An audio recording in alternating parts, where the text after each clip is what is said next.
contoh riwayat kisah barodat di Aceh Raya. Lam karu Aceh timungan barat non barat di Sabah tempat nuno carita nasi dro anu di mosi ada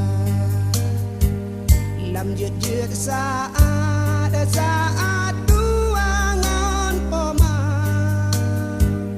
di danyong ba